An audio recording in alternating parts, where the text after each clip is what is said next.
my news story, or there is a fifth news story that I actually want to make my topic, and it's pretty interesting. Today we found out Telltale's Games CEO is stepping down. Basically, co-founder Dan Connors will take his place. If you didn't know, Kevin Bruner was the CEO of Telltale. He's been there since January 2015. And I want to give you a quote from him, and then we'll go over what we think, why we think he stepped down, and what this means for the future of Telltale.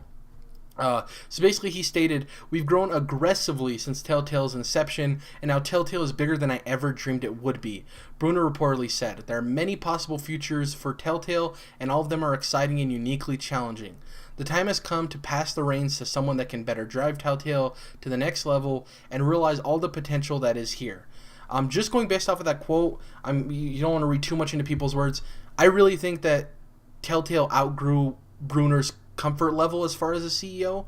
CEO is a very important position in a company, and I'm not saying he's not qualified or he doesn't have the knowledge to do so, but everybody handles things differently. And I think when you take the CEO position for a small company, you're the small guy going after the big man. You're like, I'm the CEO, I'm going to run this, we're going to be successful, and then you slowly see your company expand and expand exponentially, like huge. Telltale's blown up, and but my thing is just like, sure, they've grown a lot, but did you really not see that coming 2 years ago when you started this? You know, they had already announced the Marvel partnership and the Batman game and like this, that, and the other. It's like, really? Did you not think that this was going to be where it was going to end up by 2017, you know? Or maybe he did realize that's where it was going to go, and then it just became so overwhelming.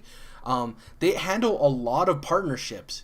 All of their stuff is basically licensed, so they handle a lot of partnerships, and that wanes on some people. And everyone wants to be the CEO for the monetary gain, but not everybody's built to be a CEO. It's a lot of work, as far as like for not the huge conglomerations where supposedly CEOs don't do nothing, but like these type of companies, like CEOs are very important. And it could just be he grew out of it. Maybe he just wants to do something else. Sure. And I think the good news here is that the guy who was there before him has still been at the company, and he's just moving back into the slot of CEO. Yeah, the co-owner. I think that's great. Yeah, it's going to be pretty seamless, and it seems like they're going to keep moving on without too many bumps in the road.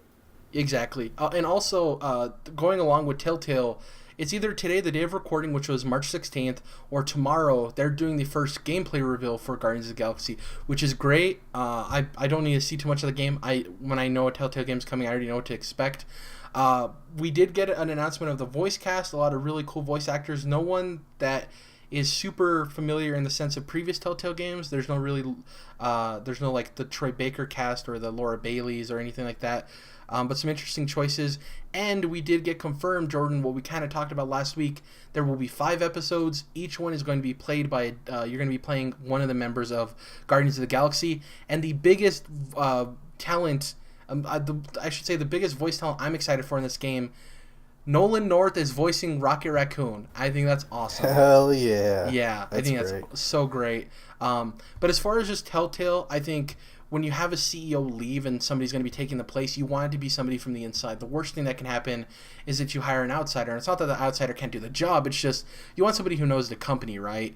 And the fact that it's going to be the co-founder, like you said, puts him in a very comfortable place where the transition period isn't going to be as hectic as it normally would. And the last thing I want to say about this is, like, where's episode 3? I want it before Mass Effect. Just give me episode 3 of Walking Dead. I knew it was such a bad idea to put 2 episodes out at once, man. I just knew it. And you can tell the way that they did Batman so quickly. When they were doing Batman so fast, I was like, oh, this is going to fuck up Walking Dead. I can just tell. Because there's no way they can just keep on chugging, Real quick, I wanted to say about, you were saying Guardians is going to be coming out soon, and you said 5 episodes, right? Yeah, it's going to be 5 episodes, yep. So it's a full series. Crap, what was I going to say? I totally forgot. Anything with the release schedule, the voice cast, the different character in each episode, maybe related to the movie. I'm just trying to throw out spitball things that might spark your memory. Was about, you mentioned something about Guardians that reminded me something that pertained to the rest of the industry. So I might recall later on in the show. Each character you're gonna play in each episode. No, that Okay. wasn't it. Yeah, I think it's. I guess we can't. That thought will be lost to time and space. I'll get it back at some point, I hope. Yeah, that's pretty much it. There's not too much to say about Telltale. I just wanted to get our thoughts down of what we felt about a CEO transition. Telltale is a great company. I think they're expert storytellers. Their biggest problem has been their engine, and as far as Batman, with my experience, it seems like it was trending upward. From hearing everybody with PlayStation and everything, it seems like that wasn't the case, which is a shame. But like we said, Walking Dead ran well for both you and Dom, which is great.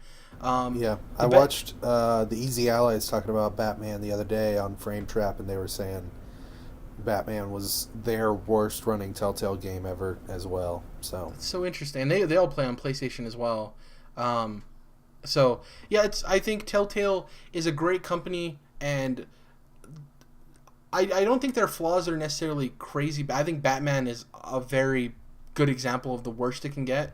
But so far, what we've seen from Walking Dead and stuff, I think their trajectory is upward still with their performance of their games because they already have all the narrative stuff down. So yeah, we just won episode 3. Congrats to the new CEO, and give us a brand new goddamn episode already. congrats to the new old CEO. The new old, yeah.